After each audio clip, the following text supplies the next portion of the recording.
Waalaikumsalam warahmatullahi wabarakatuh. Waalaikumsalam warahmatullahi wabarakatuh. Bismillahirrahmanirrahim. Alhamdulillahirabbil alamin. Wa bihi nasta'inu ala umuri dunya waddin. Wassalatu wassalamu ala asrofil anbiya'i wal mursalin wa ala alihi wa sahbihi ajmain. Amma ba'du.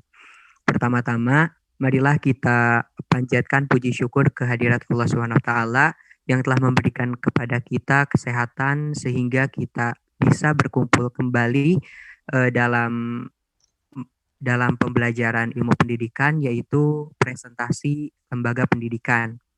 Salawat serta salam marilah kita curah limpahkan kepada junjungan kita semuanya, Habibana wa Nabiyana wa Rasulana Muhammad Sallallahu Alaihi Wasallam, kepada keluarganya, para sahabatnya, dan umatnya di akhir zaman. Semoga kita semuanya mendapatkan syafaatnya di yaumil akhir.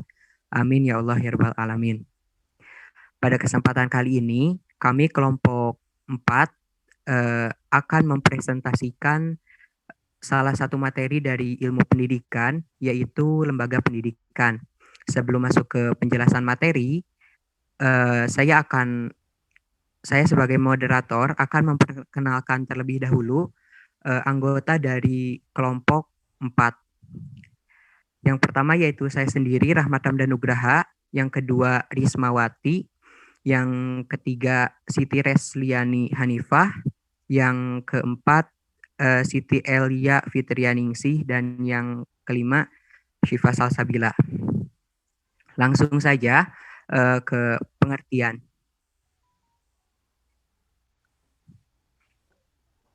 Mohon maaf kepada host untuk slide selanjutnya. Pengertian dari lembaga pendidikan merupakan suatu badan yang berusaha mengelola dan menyelenggarakan kegiatan-kegiatan sosial, kebudayaan, keagamaan, penelitian, keterampilan, dan keahlian yang berperan sebagai suatu tempat atau wadah di mana proses pendidikan berlangsung yang dilaksanakan dengan sebuah tujuan untuk mengubah tingkah laku seseorang ke arah yang lebih baik melalui sebuah interaksi dengan lingkungan sekitar serta wawasan dan pengetahuan yang didapat. Nah, untuk selanjutnya yaitu fungsi dan macam-macam dari lembaga pendidikan yang akan dibacakan oleh rekan saya. Saya akan membacakan tentang fungsi lembaga pendidikan. Lembaga pendidikan memiliki fungsi sebagai wadah atau tempat yang berguna untuk membina manusia dan mengarah pada masa depan yang lebih baik dan cerah. Secara fundamental, lembaga pendidikan berfungsi mengatur pemenuhan kebutuhan terhadap pendidikan. Fungsi lembaga pendidikan ada 2, yaitu fungsi manifest dan fungsi laten. Fungsi manifest lembaga pendidikan yang tercantum dalam kurikulum sekolah menurut Harton dan Hart, fungsi manifest lembaga pendidikan adalah mempersiapkan anggota masyarakat untuk mencari nafkah dengan bekal keterampilan yang diperoleh dari lembaga pendidikan seperti sekolah. Maka seseorang siap untuk bekerja mengembangkan bakat perseorangan demi kepuasan pribadi dan bagi kepentingan masyarakat. Melestarikan kebudayaan masyarakat lembaga pendidikan, mengajarkan beragam kebudayaan dalam masyarakat, menambahkan keterampilan yang perlu bagi partisipasi dalam demokrasi. Yang kedua, fungsi laten lembaga pendidikan. Secara fundamental,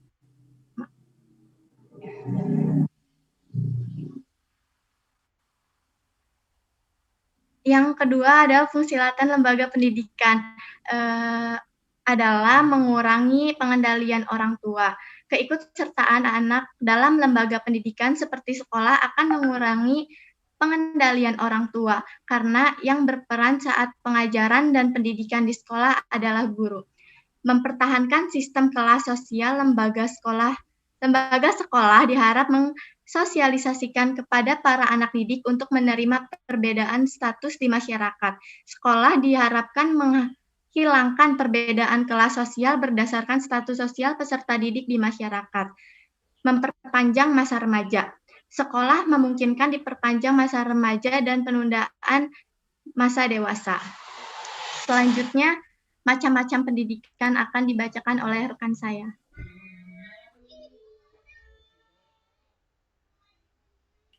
Baik, terima kasih. Untuk materi yang kedua yaitu mengenai macam-macam lembaga pendidikan, yaitu di mana macam-macam lembaga pendidikan itu ada 3, yaitu pertama pendidikan formal atau lembaga pendidikan sekolah. Pendidikan formal ialah pendidikan yang dilaksanakan di sekolah yang didapati secara sistematis, teratur, bertingkat, dan dengan mengikuti syarat-syarat yang jelas.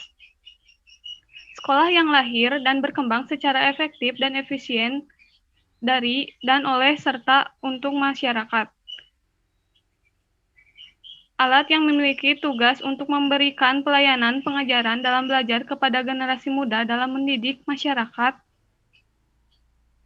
Jenis pendidikan formal terdiri atas pendidikan umum, kejuruan, vokasi, profesi, keagamaan, dan khusus.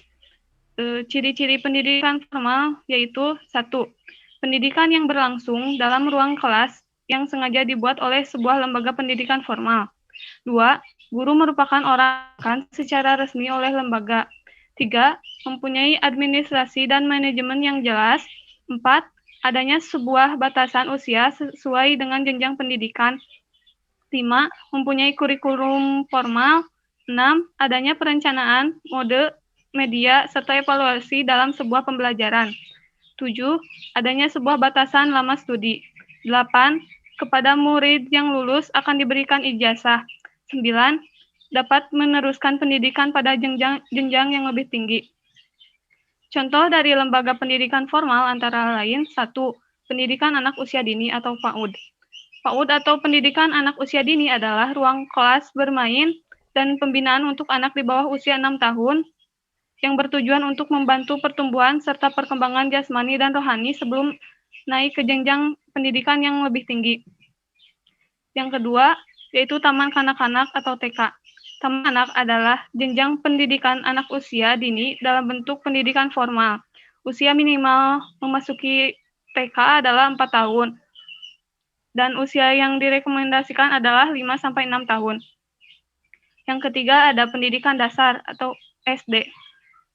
SD atau sekolah dasar adalah tingkat selanjutnya yang akan ditempuh siswa setelah TK. Di sekolah dasar ini, siswa-siswi akan mulai pembelajaran akademik secara serius.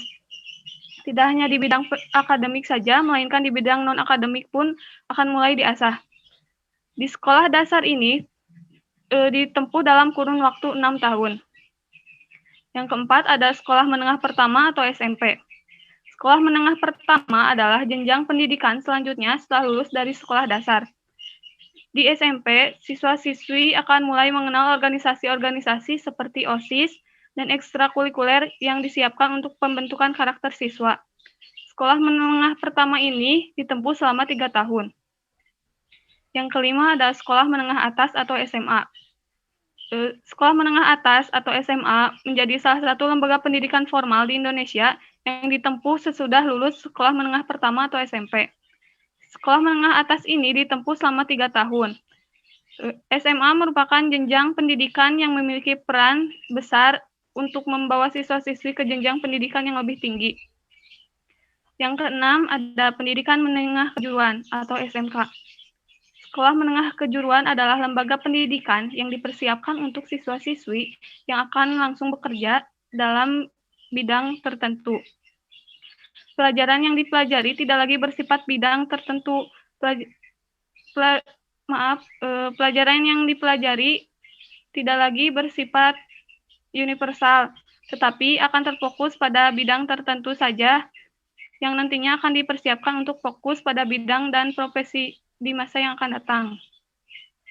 Yang ketujuh ada pendidikan tinggi atau universitas.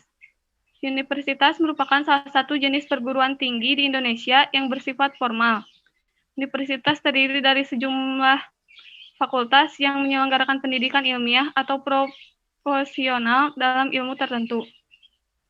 Yang kedelapan ada institut. Institut merupakan jenis perguruan tinggi lainnya yang ada di Indonesia. Institut dengan universitas hampir sama, hanya saja yang membedakannya adalah terletak pada fakultasnya. Kalau di institut, fakultas-fakultas dari satu jenis keilmuan saja. Baik, untuk penyampaian materi yang kedua mengenai pendidikan formal non-formal akan disampaikan oleh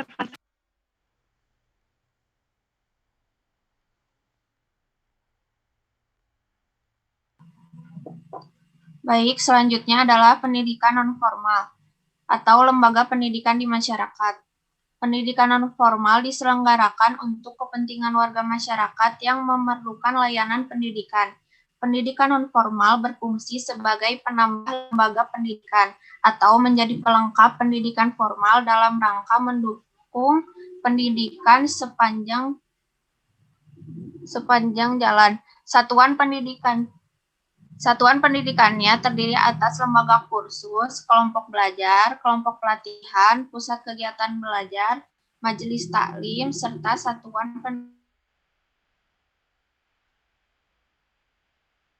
setara dengan hasil program pendidikan formal. Tapi setelah melalui proses penilaian penyetaraan oleh lembaga yang ditunjuk oleh pemerintahan atau Pemda dengan mengacu pada standar nasional pendidikan. Ciri-ciri pendidikan non-formal adalah 1. Pendidikan yang berlangsung dalam lingkungan masyarakat.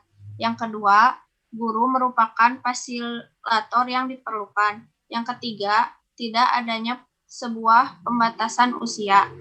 Yang keempat, materi pembelajaran yang praktis disesuaikan dengan kebutuhan pragmatis. Yang kelima, waktu belajar singkat dan padat materinya. Yang keenam, mempunyai manajemen yang terukur dan terarah. Yang ketujuh, pembelajaran yang bertujuan membekali peserta dengan keterampilan khusus untuk mempersiapkan dirinya dalam dunia kerja. Contoh lembaga pendidikan non-formal antara lain 1. TPA atau tempat penitipan anak. TPA ialah salah satu jalur pendidikan non-formal yang menyelenggarakan program pendidikan sekaligus pengasuhan untuk anak-anak sejak lahir sampai usia 6 tahun. Salah satu tujuan TPA adalah memberikan pengasuhan dan pendidikan kepada anak usia 0 sampai 6 tahun yang terpaksa ditinggal orang tuanya karena pekerjaan atau hal lainnya. Yang kedua, kursus atau bimbingan belajar. Kursus atau bimbingan belajar adalah lembaga pendidikan non-formal yang mempunyai waktu pembelajarannya lebih pendek daripada lembaga pendidikan formal. Kursus atau bimbel juga merupakan kegiatan pembelajaran tambahan untuk menambah pengetahuan belajar pada anak. Yang ketiga, homeschooling. Homeschooling ini merupakan kegiatan belajar yang dilaksanakan di rumah. Homeschooling ini merupakan tanggung jawab utama orang tua atau keluarga atas pendidikan anaknya. Sampai saat ini, homeschooling merupakan lembaga pendidikan non-formal terkembang. Yang keempat, pesantren. Pesantren adalah lembaga pendidikan Islam yang di mana siswa-siswinya tinggal bersama dan belajar bersama dengan bimbingan guru yang biasa disebut kiai. Pesantren memiliki peranan penting di masyarakat. Salah satunya adalah mencetak ulama yang menguasai ilmu agama. Yang kelima, sanggar. Sanggar adalah suatu tempat yang digunakan oleh suatu komunitas atau sekumpulan orang untuk melakukan suatu kegiatan. Contohnya, sanggar ibadah, sanggar seni, sanggar kerja, sanggar anak. Selanjutnya adalah tentang pendidikan informal yang akan disampaikan oleh teman saya.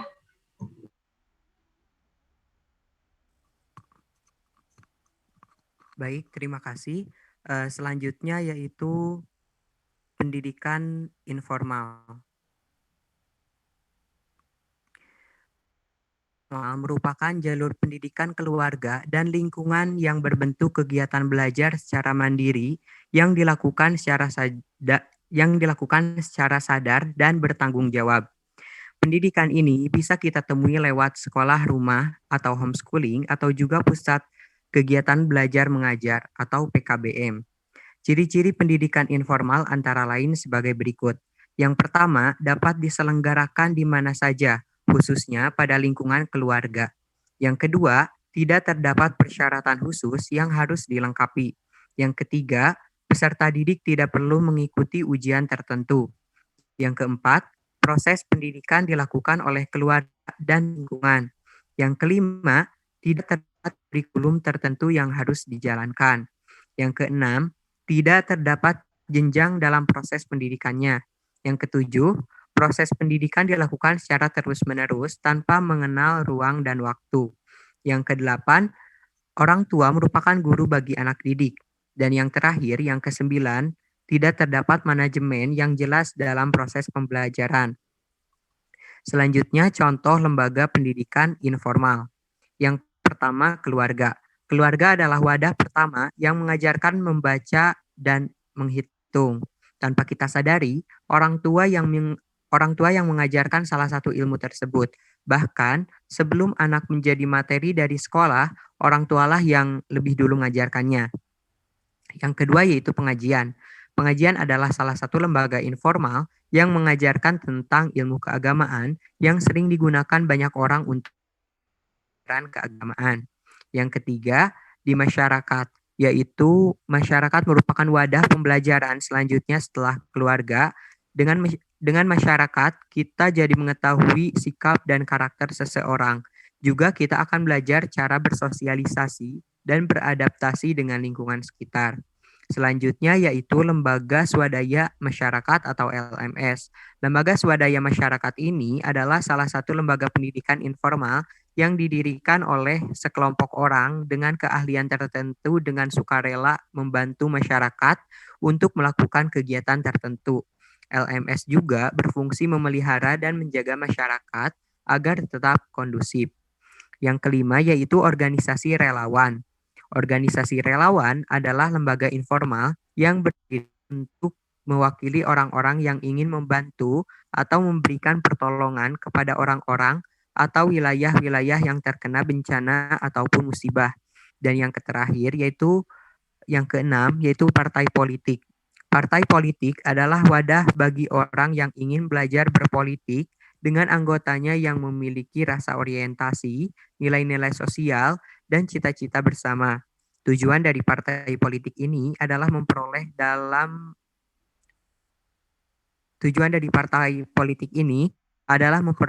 merebut kekuasaan politik dengan cara melaksanakan sebuah program.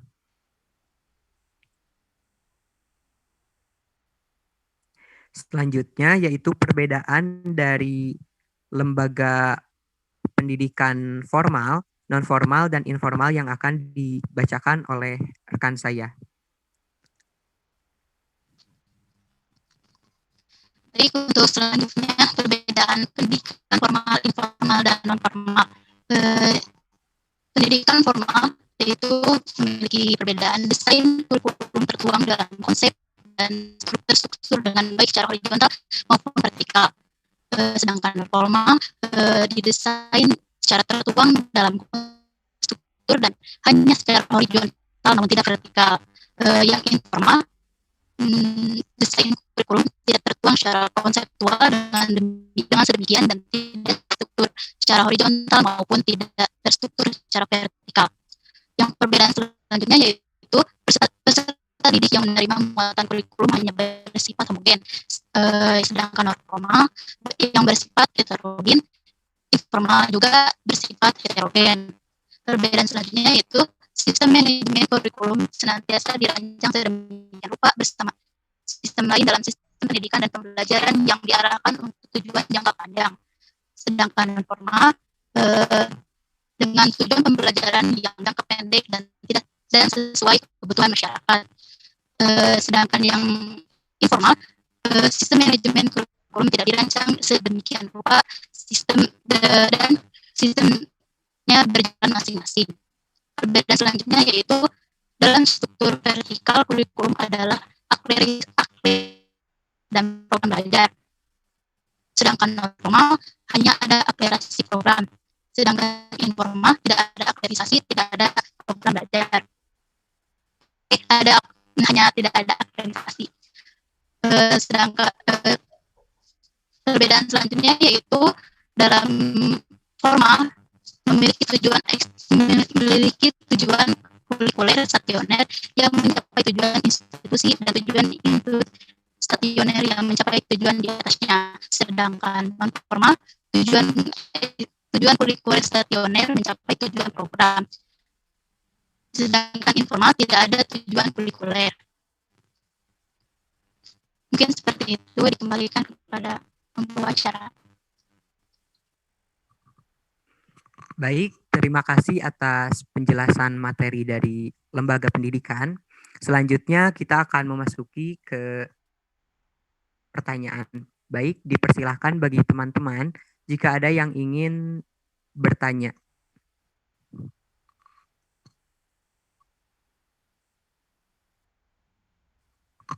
Kalanya ya tamu heula.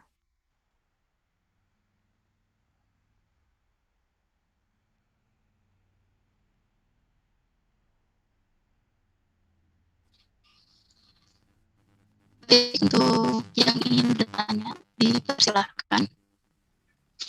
Izin bertanya dong.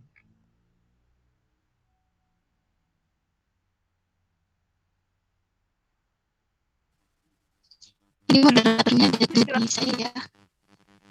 Moderator aja apa gimana?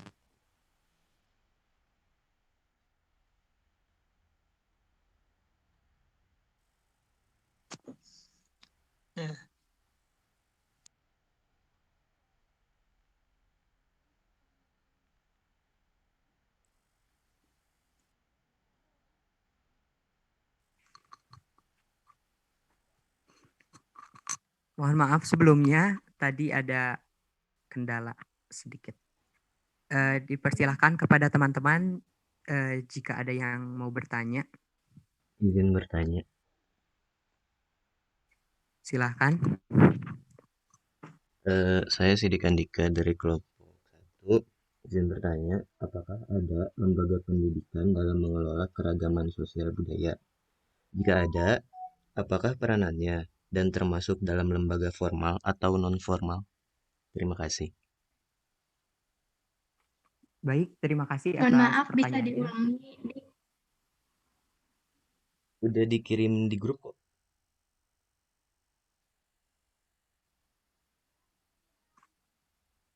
Baik, terima kasih atas pertanyaannya. Dipersilahkan bagi teman-teman yang lain jika ada yang mau bertanya lagi.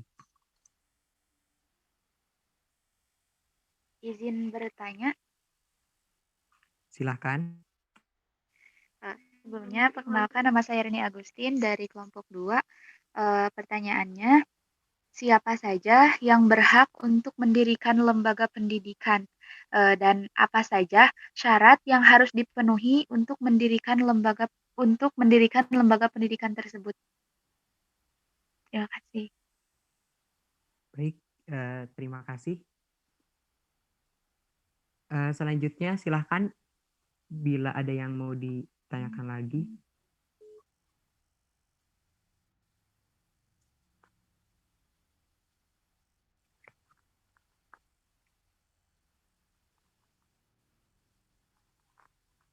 Sebelumnya mau bertanya dulu, moderator. Apakah boleh ikut menjawab pertanyaan yang ditanyakan? Tidak. Untuk jika ada yang ingin menambahkan, nanti setelah dari teman-teman kelompok 4 sudah menjawab, nanti diperbolehkan teman-teman yang lain jika ada yang ingin menambahkan. Seperti Oke, itu. terima kasih.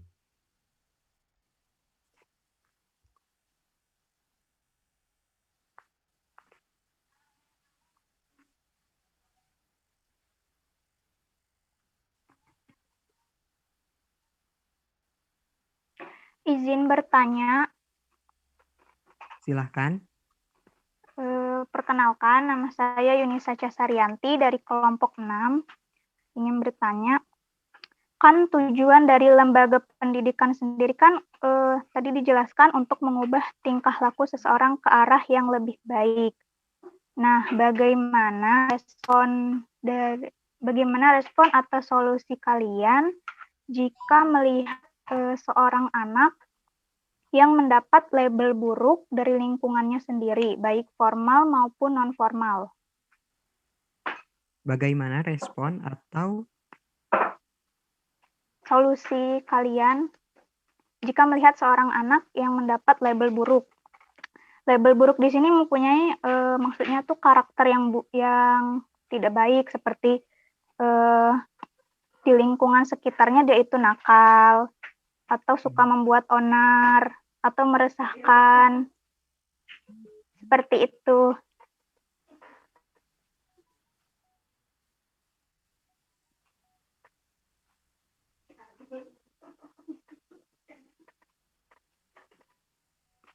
Paham nggak maksudnya?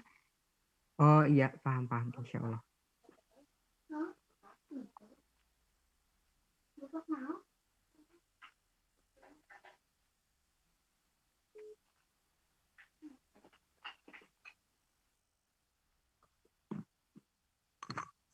Baik, terima kasih kepada teman-teman yang sudah memberikan sebuah pertanyaan.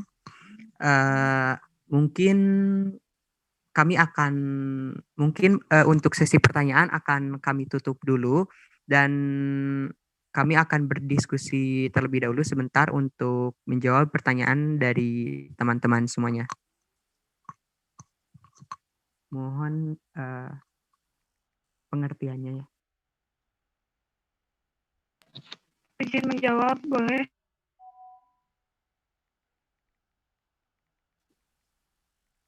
Iya, dipersilakan. Ini boleh langsung menjawab, apa menunggu dari kelompok 4 dulu jawabannya? Nunggu dari kelompok 4 dulu. Setelah itu, jika ada teman-teman yang ingin menambahkan, dipersilahkan. Satu lagi dong, mau nanya. Sok, boleh. Boleh dibuka lagi? Tapi satu lagi ya, soalnya dari waktunya juga udah mau habis. Iya, Tala terakhir.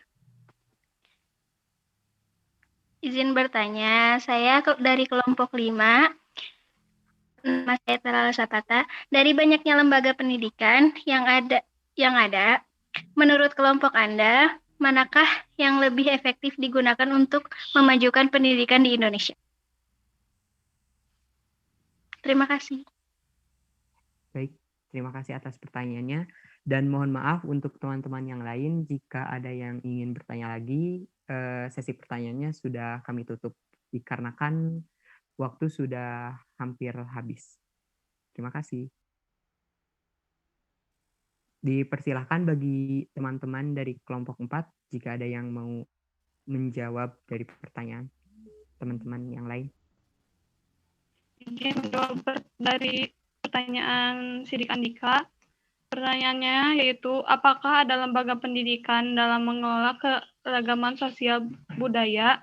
Jika ada, apakah peranannya termasuk dalam lembaga formal atau non-formal?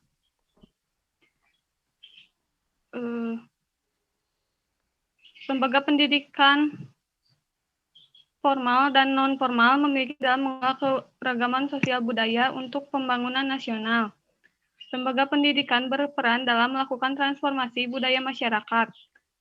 Seperti contohnya, pelajaran bahasa daerah di sekolah sebagai salah satu bentuk melestarikan dan mengembangkan kebudayaan berupa bahasa.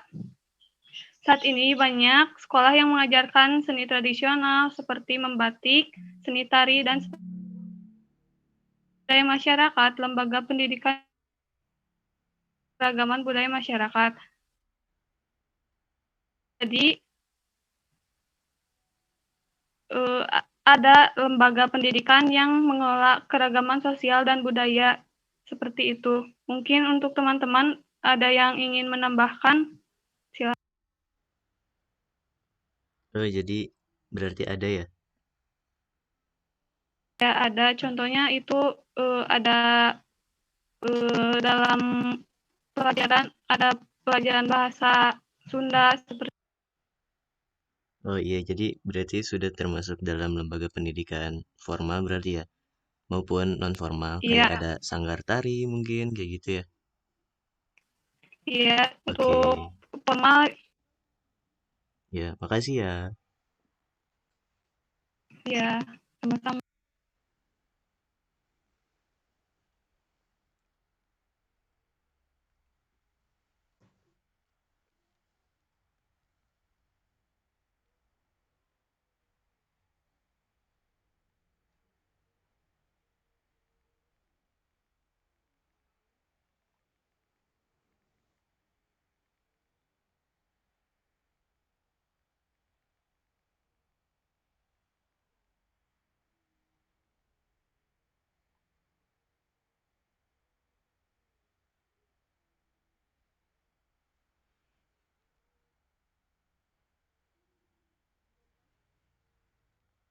Boleh izin menjawab?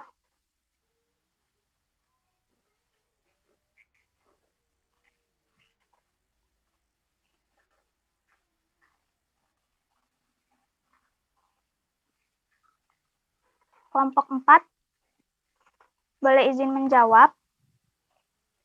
Sebentar. Oh iya. Menjawab dari, jika ingin menambahkan dari pertanyaan dari Sidik Andika diperbolehkan, namun untuk pertanyaan yang lain kami tutup dulu untuk penambahan jawabannya.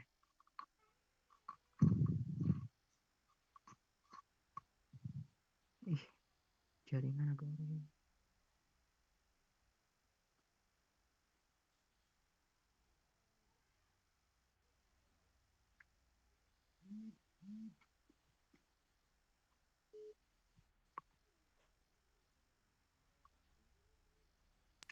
Boleh izin menjawab pertanyaan dari Rini enggak?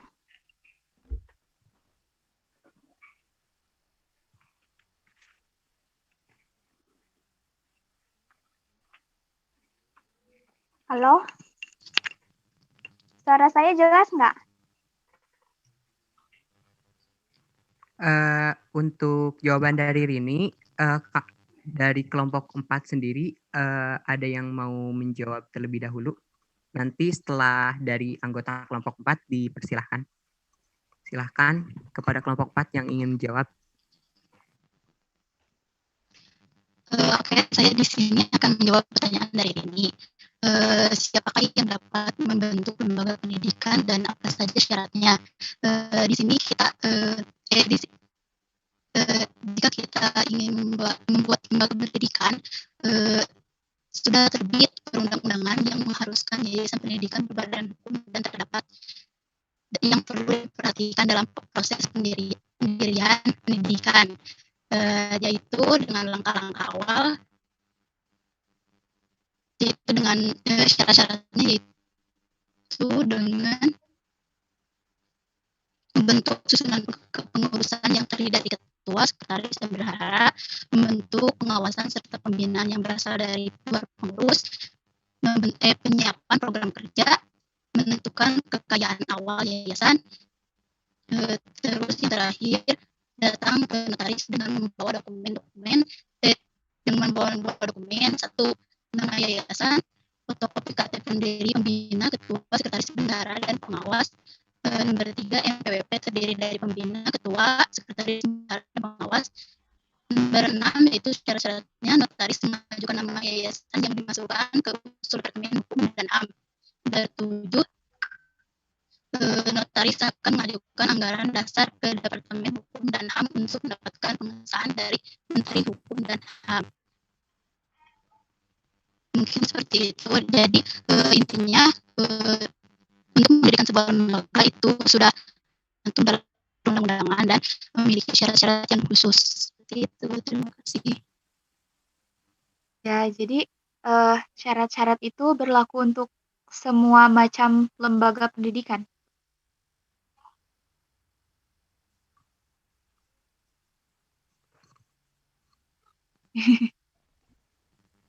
Ya, seperti itu. Jadi banyak sekali syarat-syarat yang harus dipenuhi jika ingin membuat sebuah lembaga pendidikan baik informal, non formal, sama ya seperti itu. Ya, baik, terima kasih.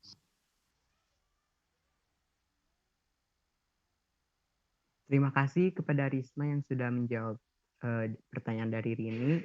Dipersilahkan kepada tadi teman-teman yang ingin menambahkan. Ingin menambahkan jawaban dari Risma tadi. Jadi apa tanggapan dari Risma tadi? Menurut saya semua orang itu bisa membentuk lembaga pendidikannya sendiri. Tapi sebelum itu mereka harus mempunyai izin dulu terlebih dahulu untuk bisa membangun lembaga pendidikan itu.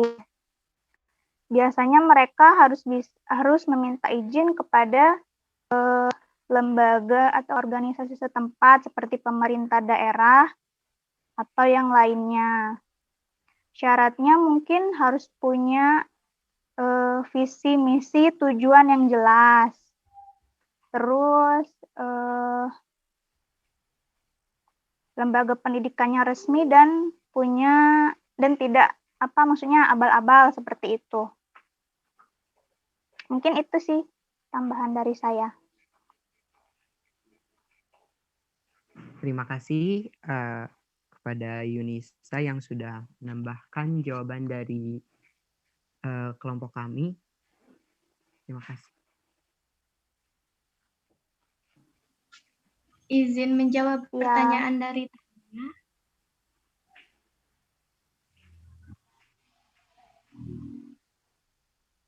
Tadi Talala nanya dari banyaknya lembaga pendidikan yang ada, menurut kelompok Anda manakah yang lebih efektif digunakan untuk memajukan pendidikan di Indonesia? Mungkin yang paling efektif digunakan itu formal sama informal ya, soalnya dua-duanya juga kan saling berkaitan. Kayak yang formal kan di sekolah kan, jadi bisa memajukan pendidikan. Yang informal kayak bisa memajukan sosial budaya juga gitu. Terima kasih. Baik, terima kasih.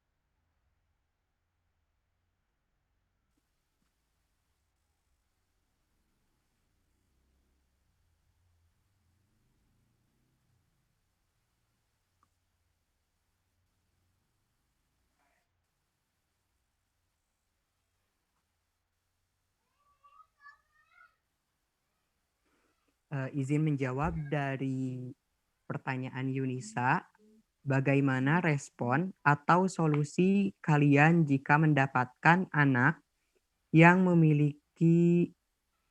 terlihat kurang baik, yang dicap kurang baik, seperti itu?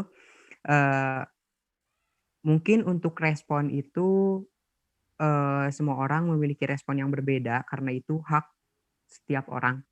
Namun untuk solusinya itu bisa dilakukan dengan pendekatan kepada anak yang memiliki nilai yang kurang baik mungkin di mata orang, dengan melakukan pendekatan dan mendidik agar si anak tersebut bisa menjadi lebih baik lagi, sehingga tujuan dari pendidikan itu sendiri bisa terlaksana, sehingga tujuan dari pendidikan itu sendiri bisa terlaksana, di mana mengubah tingkah laku seseorang yang awalnya kurang baik menjadi lebih baik. Dan salah satunya itu yaitu dengan pendidikan karakter kepada anak yang sudah dinilai kurang baik di mata orang, seperti itu. Terima kasih. Dipersilakan bagi teman-teman jika ada yang ingin menambahkan.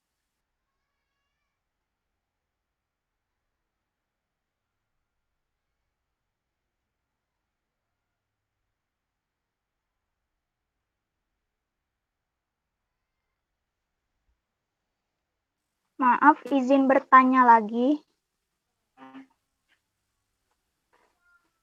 Pendekatannya itu maksudnya pendekatan yang seperti apa?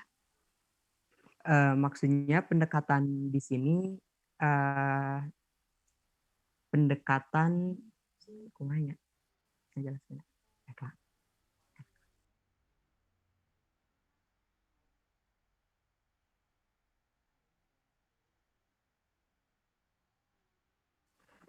Untuk pendekatannya itu sendiri, yaitu awalnya itu dengan melakukan interaksi dengan si anak yang tadi yang dinilai kurang baik itu, dan dan itu tidak hanya sekali dua kali saja, tapi dengan melakukan pendekatannya itu mungkin sesering kali sampai si anak tersebut bisa menerima kita agar kita bisa mendidik si anak tersebut menjadi lebih baik lagi. Seperti itu.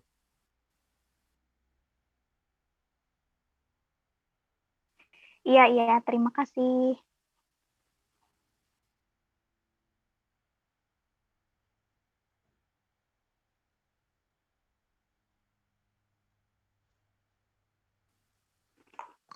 Dikarenakan kami dari kelompok 4 sudah menjawab semua pertanyaan dari teman-teman semuanya, jadi kami mempersilahkan bagi teman-teman yang lain yang dari selain kelompok 4 juga untuk menambahkan jawaban dari kelompok 4 atau mungkin menjawab dari pertanyaan-pertanyaan teman-teman yang tadi sudah bertanya. Dipersilahkan.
Mungkin tidak ada yang ingin menambahkan jawaban lagi,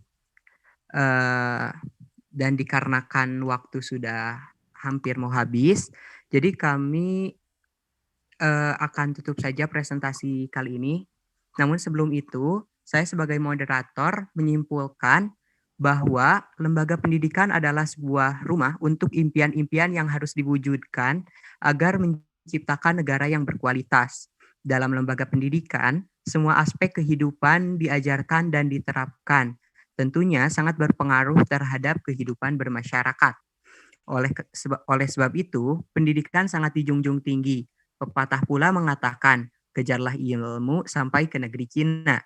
Itu diartikan dengan kejarlah ilmu sampai kapanpun dan dimanapun, meski kita harus meninggalkan negara kita sendiri. Dengan peran serta fungsi lembaga pendidikan, mulai dari lembaga rumah tangga bertanggung jawab penuh untuk memberikan dasar dalam menumbuh kembangkan anak sebagai makhluk individu, sosial, susila, dan religius.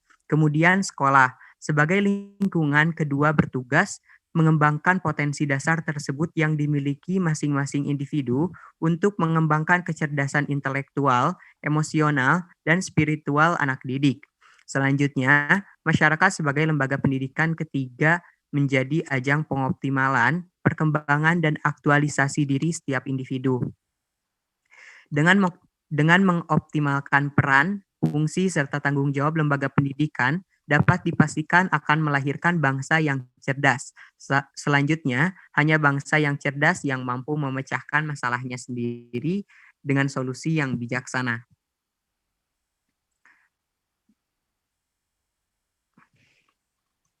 Mungkin hanya itu saja yang dapat kami sampaikan. Mohon maaf jika banyak kekurangan dan kesalahannya, mohon dimaafkan. Akhirul kalam, wassalamualaikum warahmatullahi wabarakatuh. Waalaikumsalam warahmatullahi wabarakatuh.